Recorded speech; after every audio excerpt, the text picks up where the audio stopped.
C'en est fini pour cette session des nouvelles sur Kin 24 Télévision. Madame, Messieurs, merci de l'avoir suivi.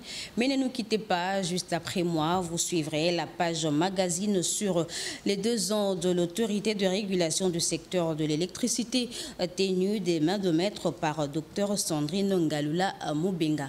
Encore une fois, merci de votre fidélité. Au revoir.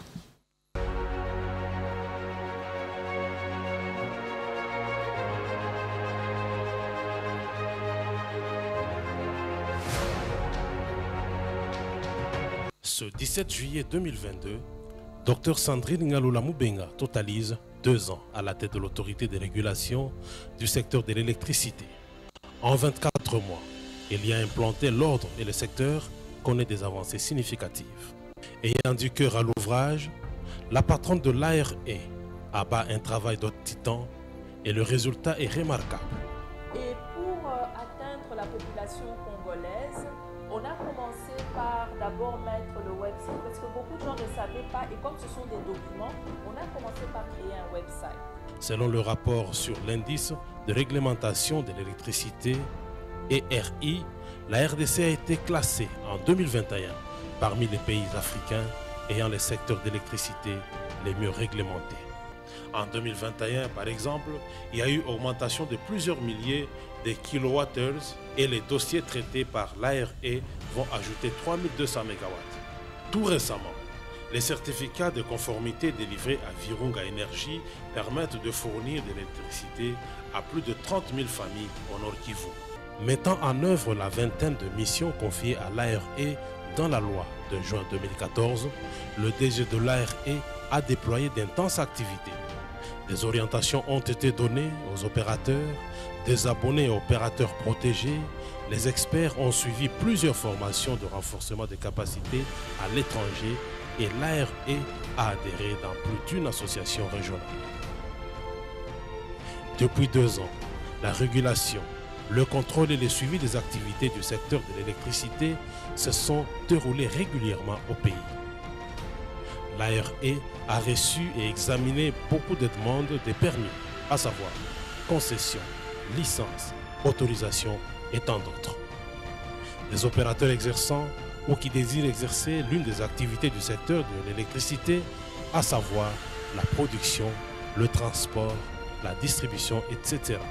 Dans la foulée, des orientations ont été données à plusieurs sociétés parmi lesquelles B-Box, Kasai Power Industry, et nombreux sont aussi les investisseurs qui sont passés à l'ARE pour s'enquérir des différentes procédures, dont Malik Fall de la Société financière internationale et la représentante de l'USAID Invest. La mutualisation des efforts, il en est aussi question entre l'ARE et l'Agence nationale de l'électrification et des services énergétiques en milieu rural et périurbain. Dr Sandrine Ngalula et M. Idesbald Shinamula, DG de l'ANSER, se sont accordés sur les efforts qu'ils doivent fournir ensemble pour relever le défi de l'électrification du pays. Le souci du chef de l'État étant toujours de rendre le secteur attractif pour les investissements de nature à favoriser l'émergence énergétique nationale, l'ARE ne s'est pas retenu de faire la promotion du programme national d'électrification auprès des investisseurs internationaux de premier plan dans le domaine des énergies renouvelables, particulièrement dans celui de l'électricité dite hors réseau. Autant dire que le professeur Sandrine Ngalula ne s'est pas contenté de travailler uniquement dans son bureau. On l'a vu sur terrain à la tête d'une forte équipe composée d'ingénieurs et de juristes, chasubles, arborés, casque à la tête, faisant le suivi. Sa visite dans 2 sociétés fournisseuses de compteurs électriques, à savoir Engie et Blue Energy, rentre dans le cadre de la protection des abonnés.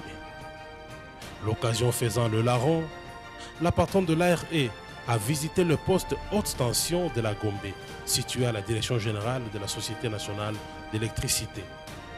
Cette descente sur terrain intervient quelques jours après l'accord conclu entre Dr Sandrine Ngalula et M. Gabi Lubila Mampuya, DG de l'Office congolais de contrôle, OCC en sigle. pour la certification des compteurs d'énergie électrique prépayés. En vue de régler le contentieux entre abonnés et opérateurs, l'ARE a mis en place depuis le 1er novembre 2021 une cellule qui reçoit des plaintes, qui les examine et propose des solutions.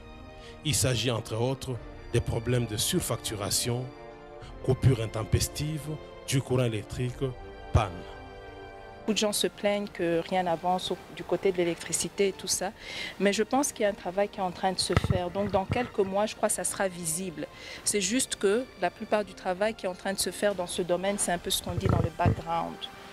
Loin d'être une structure isolée, pendant 2 ans, l'ARE a élargi ses tentacules en adhérant dans les structures régionales comme l'Association des régulateurs de l'énergie de l'Afrique de l'Est et l'Association régionale des régulateurs de l'énergie pour l'Afrique orientale et australe, une agence du marché commun de l'Afrique orientale et australe comme ça en sigle. Le professeur Dr Sandrine Ngaloula n'entend pas s'arrêter là.